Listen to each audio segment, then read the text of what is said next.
अच्युतं केशवं रामनारायणं कृष्णदामोदरं वासुदेवं हरिम् अच्युतं केशवं रामनारायणं कृष्णदामोदरं वासुदेवं हरिम् श्रीधरं माधवं गोपिकावल्लभं जानकीनायकं रामचन्द्रं भजे जानकीनायकं रामचन्द्रं भजे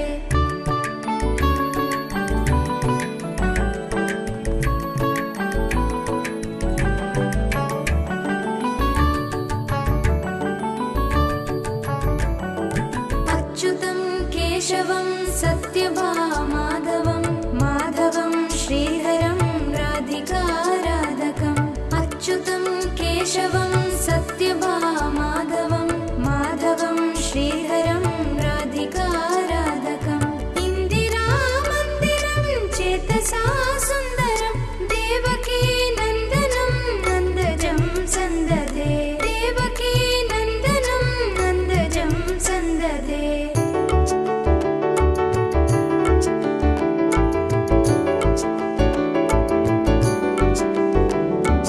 विष्णवे जिष्णवे शङ्किने चक्रिणे रुक्मिणी रागिणे जानकी जानये विष्णवे जिष्णवे शङ्किने चक्रिणे रुक्मिणी रागिणे जानकी जानये वल्लभी वल्लभायार्चितायात्मने कंसवेद्वंसिने वंशिने ते नमः कंसवेद्वंसिने वंशिने ते नमः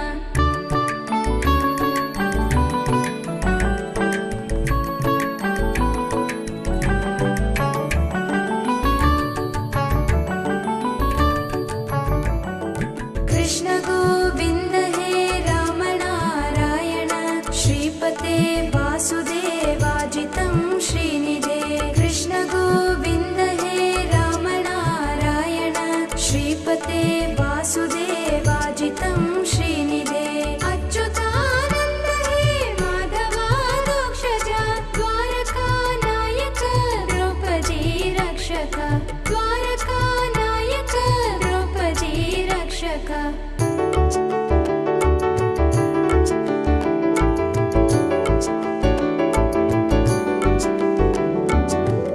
राक्षसाक्षोभिता सीतया शोभितो दण्डकारण्यभूपुण्यता कारण राक्षसाक्षोभिता सीतया शोभितो दण्डकारण्यभूपुण्यता कारण लक्ष्मणेनान्वितो वानरैः सेवितो गस्त्यसम्पूजितो राघवः पातु मां गस्त्यसम्पूजितो राघवः पातु माम्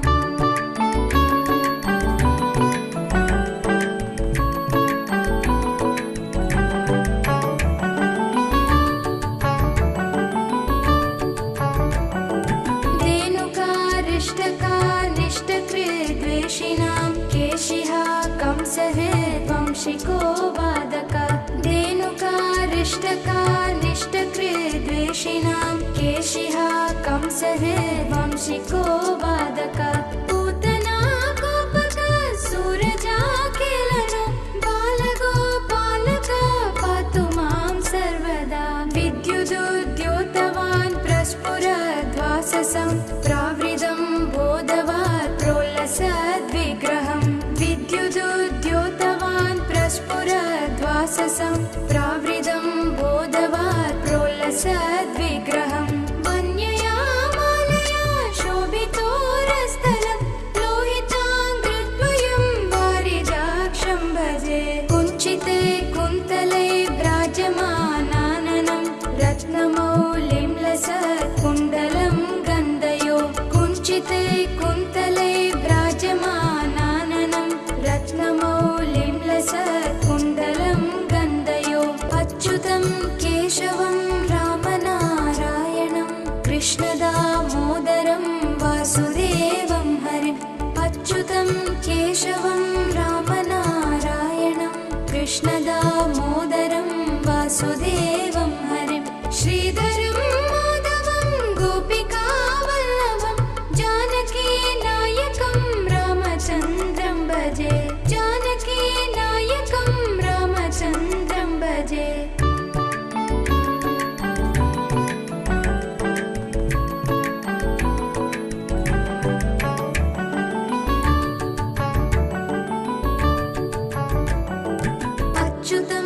केशवं सत्यभामाधवं माधवं श्रीधरं राधिकाराधकम् अच्युतं केशवं सत्यभामाधवं माधवं श्रीधरं राधिकाराधकम् इन्दिरामन्दिरं चेतसा सुन्दरं देवकी नन्दनं नन्दजं सन्दधे देवकी नन्दनं नन्दजं सन्दधे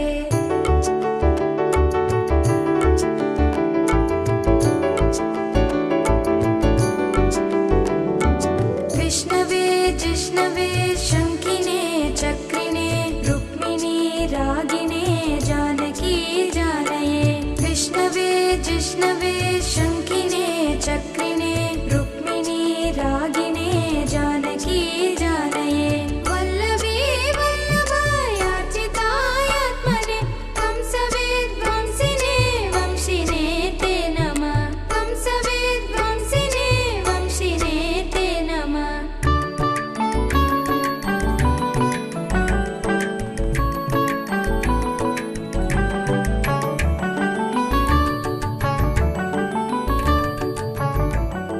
कृष्ण गोविन्द हे राम नारायण श्रीपते वासुदेवाजितं श्रीनिधे कृष्ण गोविन्द हे राम नारायण श्रीपते वासुदेवाजितं श्रीनिधे अच्युतानन्द हे माधवादोक्षज द्वारकानायक द्रौपदी रक्षक द्वारकानायक द्रौपदी रक्षक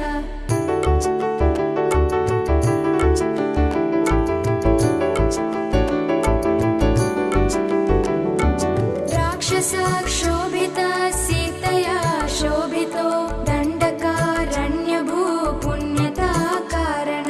राक्षसक्षोभिता सीतया शोभितो दण्डकारण्यभूपुण्यता कारण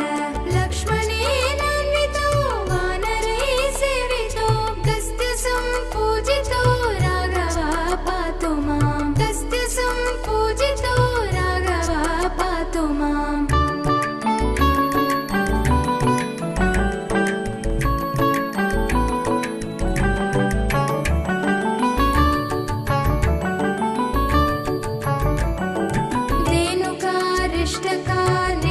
धेनुकारिष्टकानिष्टकृद्वेषिणां केशिः कंसः वंशिको वादक धेनुकारिष्टकानिष्टकृद्वेषिणां केशिः कंसः वंशिको वादक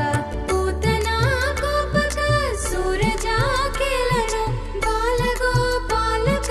पातु मां सर्वदा विद्युदुद्योतवान् प्रस्फुरद्वाससं प्रावृदं बोधवात् प्रोल्लसद्विग्रहं विद्युदुद्योतवान् प्रस्फुरद्वाससं प्रावृदं बोधवात् प्रोल्लसद्विग्रहं वन्यया मालया शोभितोरस्थलं लोहिताङ्घ्रिद्वयं वारिजाक्षं भजे कुञ्चिते कुन्तले विराजमानाननं रत्नमौलिं लसत्कुण्डलं गन्धयो कुञ्चिते कुन्तले विराजमानाननं रत्नमौलिं लसत्कुण्डलं गन्धयो अच्युतं केशवं रामनारायणं कृष्णदामोदरं वासुदेवं हरिम् अच्युतं केशवं रामनारायणं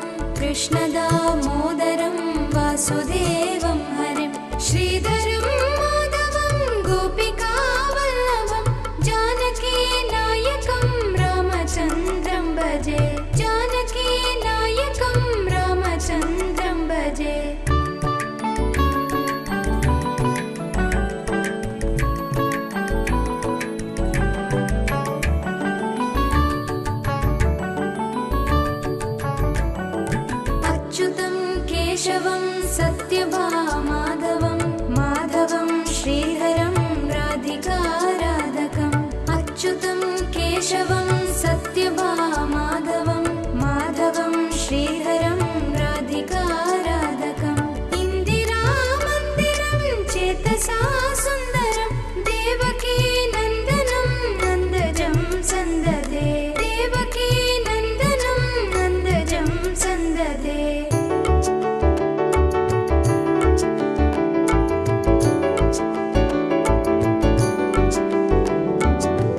जिष्णवे जिष्णवे शङ्खिने